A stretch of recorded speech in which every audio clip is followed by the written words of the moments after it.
Hello everyone, my name is Beckett and welcome back to the channel. And today in Division 2, we are going to be breaking everything down that you need to do to get prepped for TU12, whether it's out in the open world doing your missions or just finishing your season pass. There is a lot to get done and we want to get prepped for that optimization station because it is expensive. And if we can get a head start and get those god roll builds going out really fast, it's going to make our way in TU12 much easier. But before we begin, if you enjoy the content, hit that subscribe, and if you like the video, smash that like. Alright, so these are in no particular order. I just put a few things together, and these are just things that I would suggest getting done, especially if you have the time. We only have a few days, but there is a lot we can get done so we can have the best start possible in TU12. First thing I want to say, just finish off your season. You don't even have to do it for all the extra caches, but I would do it. Just get up to, I believe, level 80 to finish out your exotics. The very last one is the Memento, and the Memento is a very strong exotic. It does everything in the right hands. It has niche uses, and you can use it for almost anything, but it is something that you would like to have in your inventory, and you really don't want to have to go out after the season and go to all these targeted loot spots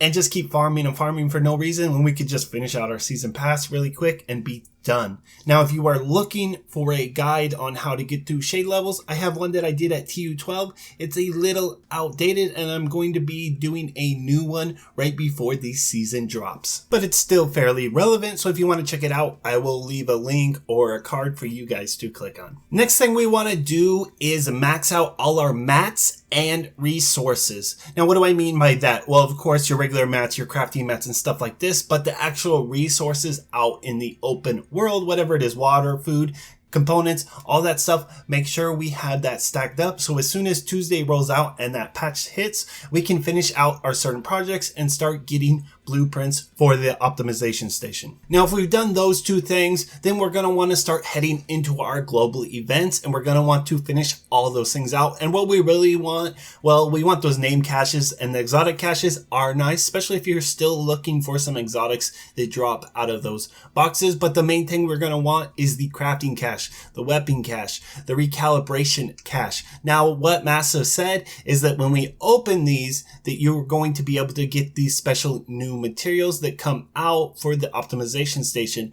Now, honestly, I do not think the new materials are going to be in the season 3 caches, but we are still going to need these crafting materials for the optimization station moving forward. So I would just put these in your inventory. Do not open the box. Just wait till then, until you need it, till you start crafting out this optimization station, or you start crafting out weapons, armor, gear, whatever you may need. Just keep those in a box, and if you run out of room, it will go into your mailbox, and don't worry, it will be safe. Just don't forget about them, because I think they go away after a while, but a week or two is going to be okay.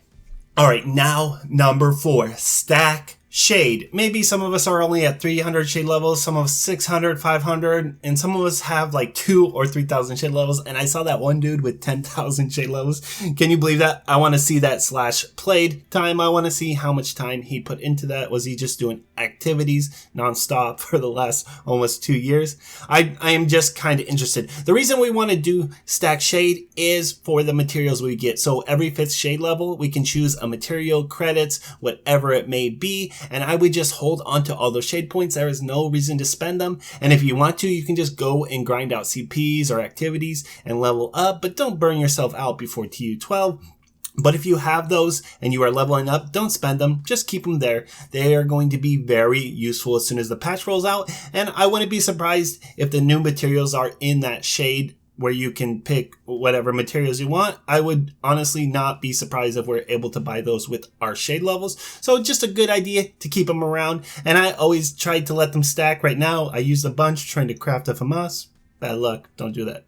just save it for TU12. It's going to be very useful. Like I said, everything is so expensive in TU12. Until it gets nerfed, we're going to be spending a lot of money and time. Now on to the most important tip I can give you, especially if you are a new player and you do not have all your blueprints from the checkpoint level 4s. If you don't know, anytime you do a checkpoint on heroic or you scale it up to a CP4, which is like the threat or threat level or whatever it is. Basically, if you did an activity that was connected to a checkpoint 3 on challenging, it would turn it into a heroic. That's why sometimes if you're always playing on challenging, you're like, why is this so hard? I don't get it. Yeah, so we want to play on heroic. We want to bust out all our blueprints. So every time we do a checkpoint 4, we get a blueprint. Now it's random, and that's the thing that sucks. We can't get the mods, but we want to get this done as fast as possible, especially to those people without all the blueprints. Because as soon as TU12 comes by, this is going to be added into the loot pool. They didn't say that necessarily, but we're going to be getting blueprints from there, and we don't want our weapon mods, our armor, all these other things we want to craft mixed in with these crafting materials, because those weapon mods are very important, and sometimes they add 5 or 10% damage to your weapon.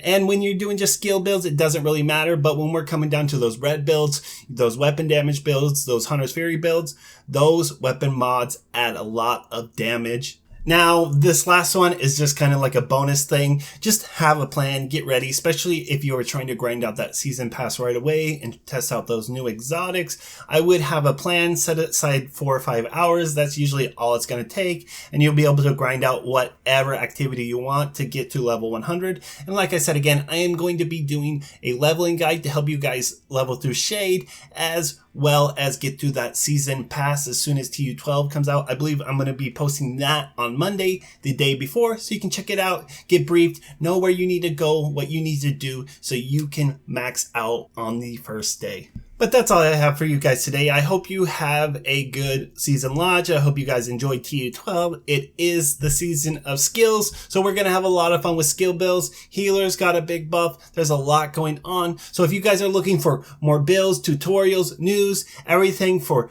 old players to new and everything in between, go ahead and check out my channel. And thanks again for watching.